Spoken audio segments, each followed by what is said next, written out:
I'm Vanessa Ruck, the girl on a bike, and I am in a top secret location. In this video, I'm going to be showing you the behind the scenes of how the suspension on our vehicles is actually made. And if your mind is anything like mine, it's going to be blown by this.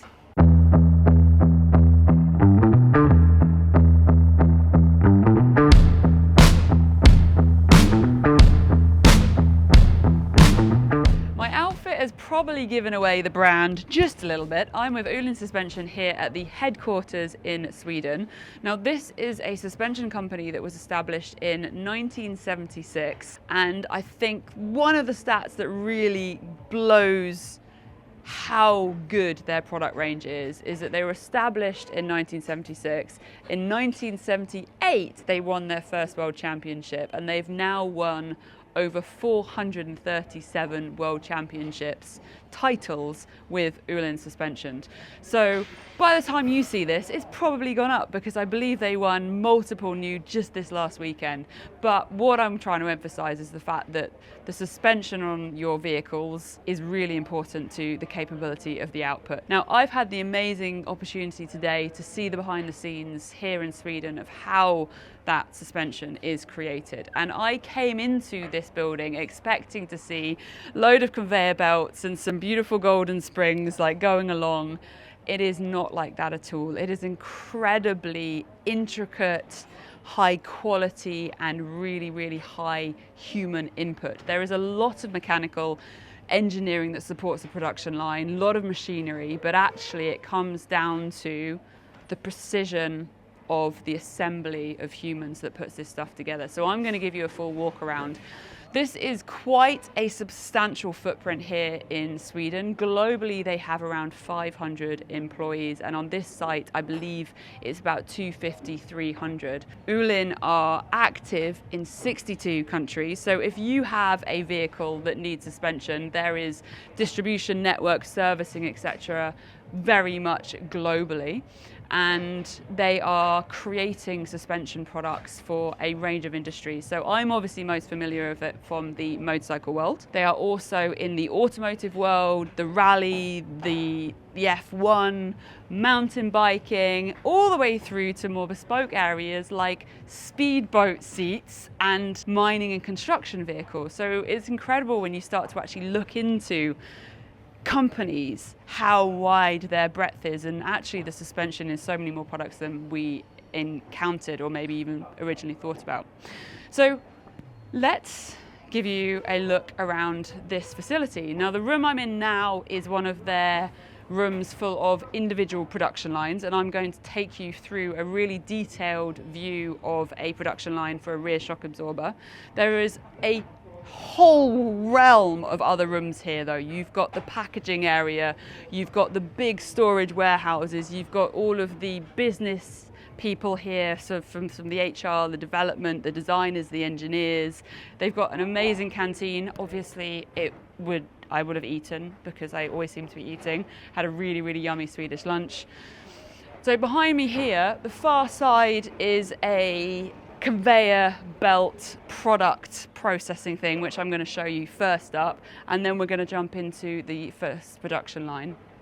But we can see there's lots of different production lines, and every product here is generally made in small batches because of the bespokeness of the sort of suspension they're creating. It will be anywhere from 20 products through to 125 products. Maybe on the steering dampers they do them in more like 300 block products, but it is a really detailed process. So let's go have a peek. I've got to put my safety specs on. Oh, and you need to see my shoes. The process of putting these shoes on with a little human inside me was a little bit entertaining, and I'm hoping that we don't have that on camera. So we're just going to go this way. But they're steel cap toes.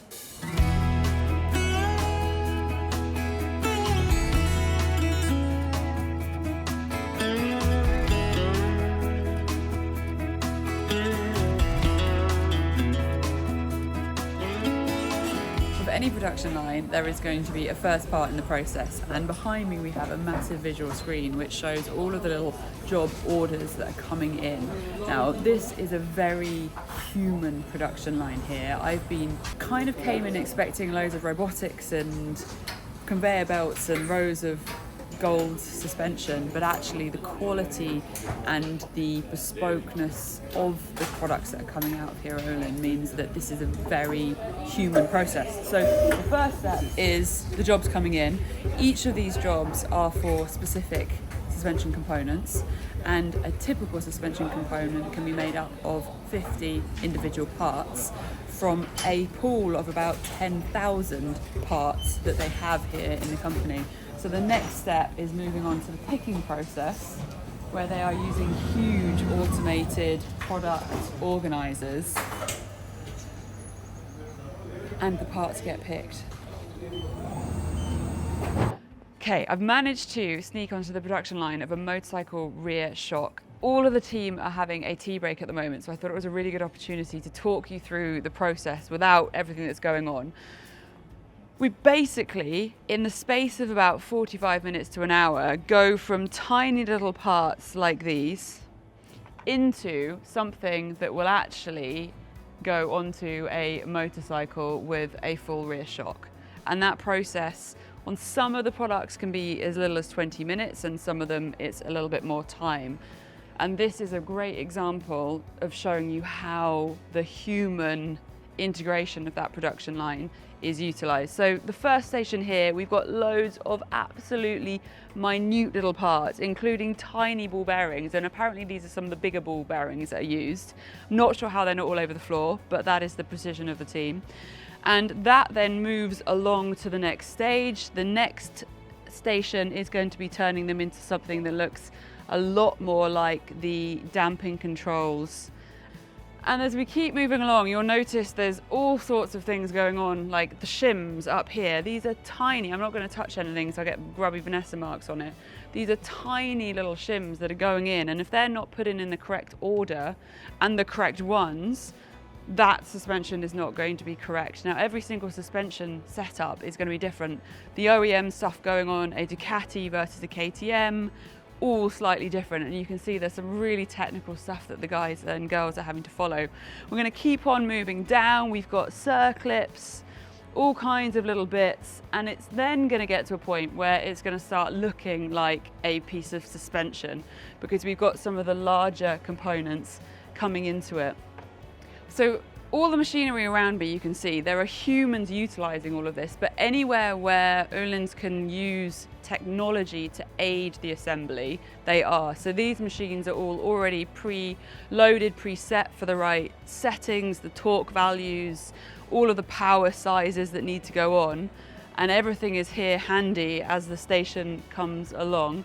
It's very quiet at the moment because they're on their tea break, but we can really see how many components go into a single shock absorber. To here, it's actually, well, I won't pick that up, starting to look a lot like a suspension setup. Coming down this side, we get to the larger machinery. So in here, we have a shock very close to getting to the end of the production line. We can see a little valve in here, and within the suspension, there is, of course, an area of air which needs to be replaced with oil. This machine is going to use a vacuum to pull all of that air out so that the oil can then go in to make sure there are no air bubbles or anything like that. Then a little screw goes in, and we know that that is fully sealed. We then continue to move down here, the piggyback element of the suspension. So this area here is getting a cap. The oil is already inside, so this is then going to be putting the nitrogen in there, which is all part of the damping system of the suspension. More little grub screws, everything's coming along, and this is the bit that I think is the most impressive to me with suspension. Now, from my experience of development, of creation of products, production lines, there's normally some kind of quality control, and that could be every 50th product or every random one on the left or something like that. But here, every single product that comes through this line goes into quality check. So if I open the door here Ooh, that made a cool noise. We can see the suspension in there. This machine is then going to be putting test load onto the suspension and making sure that it falls within the tolerances for the quality that that shock has to have. So we can see on the screen all the different areas. I'm not even going to pretend to tell you what I know all of these are. We've got gas force and stuff, but the most important thing is that it gets a pass. If it doesn't get a pass, it gets rejected and it goes backwards down the production line. Once it does get past, that same machine will laser etch into the side of it here its little code. So you can see that this is a Yamaha product. There's lots of numbers which will mean something very specific to somebody but not me, but I do know that the 009 is the number this one is in the current batch being created. I'm going to check that because the one next door is number 10. Continues to come down the line. The final little touches are being put in. You've got the bearings, the mounts, of course. We've got the iconic gold spring going on, which we all recognize from the Öhlins suspension, all of the mounts. And then, of course, is it even finished if it hasn't got a sticker? The stickers are going to go on, and that, from start to finish, just under an hour, we're going to get a batch of rear shocks ready to go out and help us have a better ride on our motorbikes.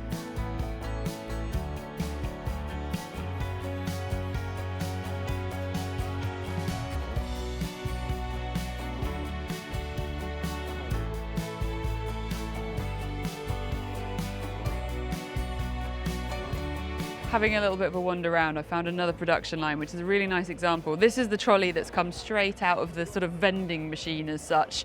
All of the parts that go towards making a front fork kit.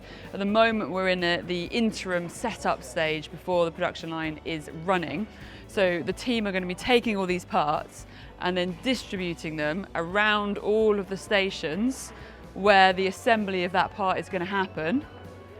And then right down at the end, you can see the final fork cartridges. But as I said on the last one, the key machine that is in here is that quality testing. And again, before every single product that leaves this place, it has to go through the quality testing. And it just really makes you realize why that iconic gold spring, that suspension, where that quality is coming from.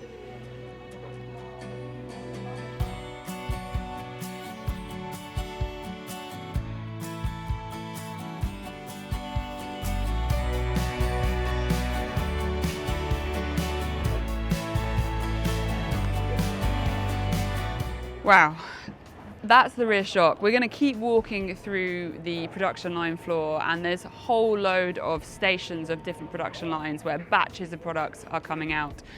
Öhlins are creating upwards of 400,000 products a year coming out of these facilities, and we can see how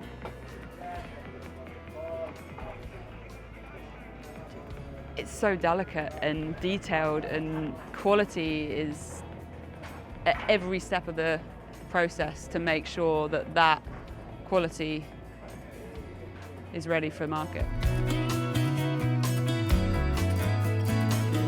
It must be such a big contract deal with Loctite. Every station has Loctite. Oh, there's some of the tiny ball bearings. The cleanliness around that just is incredible. Everything has a place and a home, and it's organized. We've even got music in this section. Oh, can't use that. That'll copyright claim. You get to the end of the production line, and then it's about going out to market. So we can see a load of the products here ready to go. These are actually the shocks for the speedboats that I mentioned earlier for the seats, which is pretty random because there they are. Hopefully you've enjoyed seeing the behind the scenes here at Ohlin in Sweden. It's definitely been eye-opening for me and makes me appreciate in a lot more detail the quality and the workmanship that goes into the products that we very often take for granted on our motorcycles. Now, this video is part of a couple of videos in a series trying to empower all of us with our motorbikes to be a little bit more capable with our suspension, because the correct suspension is where you're going to get the confidence and the speed in your riding from. So do check out the other videos, and they will be going into a little bit more detail, not to blow your mind in a techie way, but to empower you on the technology behind suspension and how to maximize the suspension on your vehicles. Let me know if you've got any questions in the comments. Obviously, I will do my best to answer any of those. If they get too techie, then bear with me, but I will do my best to get the answers over to you. I'm Vanessa Ruck, the girl on a bike. Stay tuned for the next videos.